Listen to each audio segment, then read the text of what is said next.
Adam and Eve had 2 sons. The elder of them was named Cain, which name, when it is interpreted, signifies a possession. The younger was Abel, which signifies sorrow. They had also daughters. Now the 2 brethren were pleased with different courses of life. For Abel, the younger, was a lover of righteousness, and believing that God was present at all his actions, he excelled in virtue, and his employment was as a shepherd. But Cain was not only very wicked in other respects, but was wholly intent upon getting, and he first contrived to plow the ground. He slew his brother on this occasion following. They had resolved to sacrifice to God. Now Cain brought the fruits of the earth and of his husbandry, but Abel brought milk and the first fruits of his flocks. But God was more delighted with the latter option, oblation, when he was honored with what grew naturally of its own accord, than he was with what was the invention of a covetous man, and gotten by forcing the ground.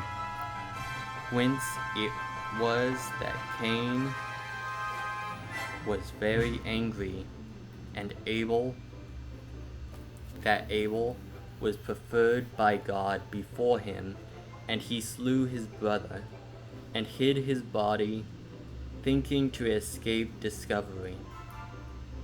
But God, knowing what he had done, came to Cain and asked him what was become of his brother, because he had not seen him in many days, whereas he used to observe them conversing together at other times.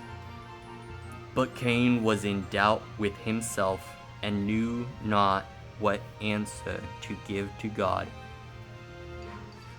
At first he said that he was himself at a loss about his brother's disappearing, but when he was provoked by God, who pressed him vehemently, as resolving to know what the matter was, he replied, he was not his brother's guardian or keeper, nor was he an observer of what he did.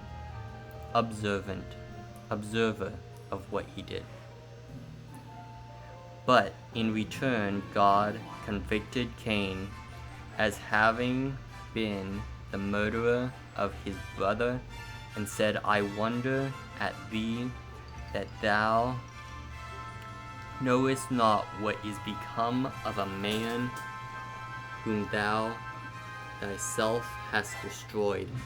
God therefore did not inflict the punishment of death upon him on account of his offering sacrifice, and thereby making supplication to him, not to be extreme in his wrath to him, but he made him accursed, and threatened his posterity in the 7th generation.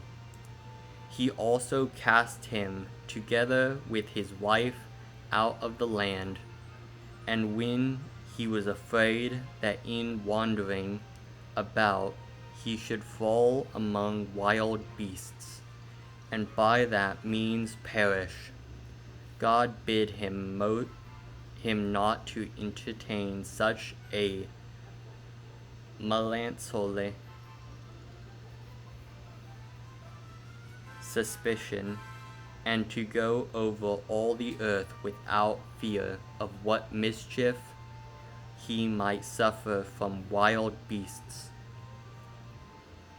And setting a mark upon him that he might be known, he commanded him to depart.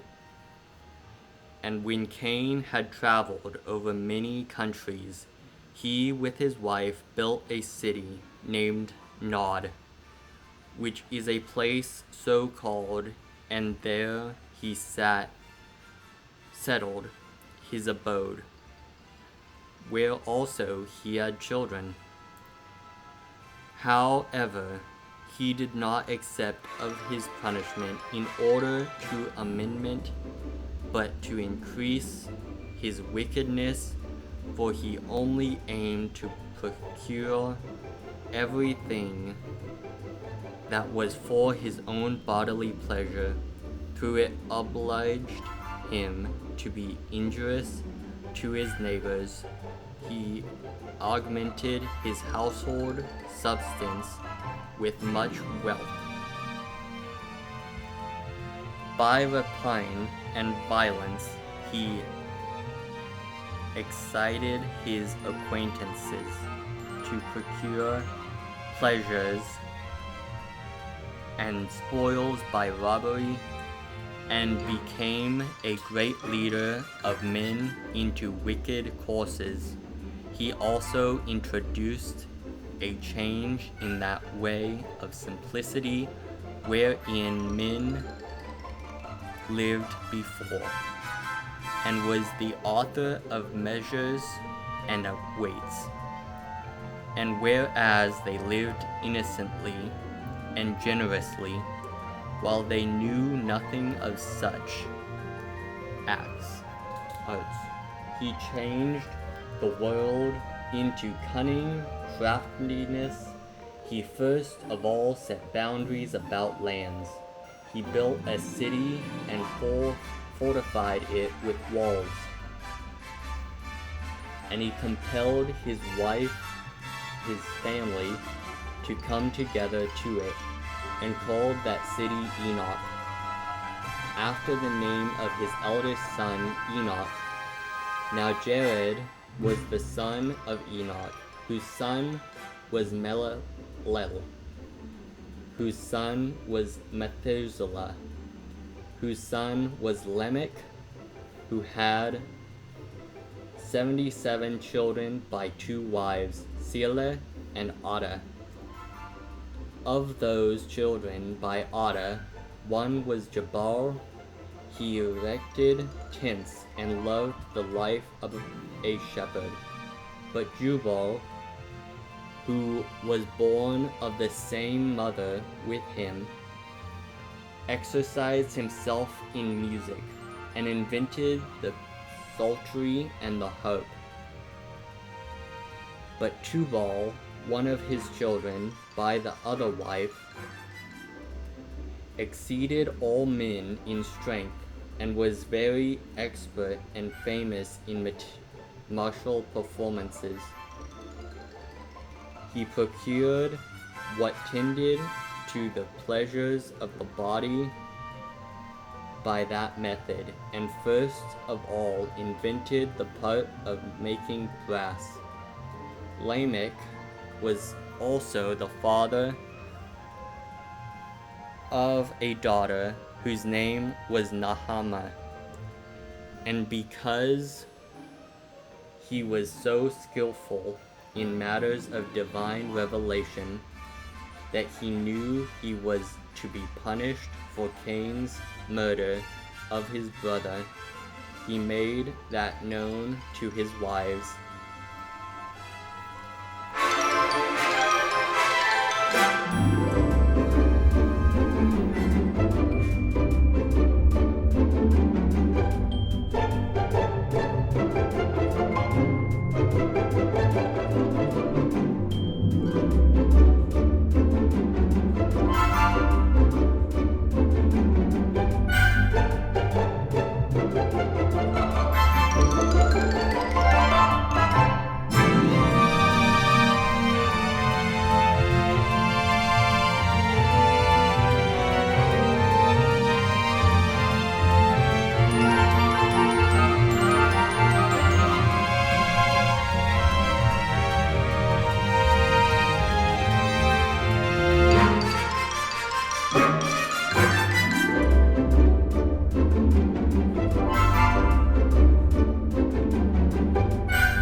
man. And as he was himself of an excellent character, so did he leave children behind him who imitated his virtue. All these proved to be of good dispositions. They also inhabited the same country without dispositions, and in a happy condition without any misfortunes falling upon them. Till they died, they also were the inventors of that peculiar sort of wisdom which is concerned with the heavenly bodies and their order, and that their inventions might not be lost before they were sufficiently known. Upon Adam's prediction that the world was to be destroyed at one time by the force of fire, and at another time by the violence and cruelty of water, they made 2 pillars, the one of brick, the other of stone.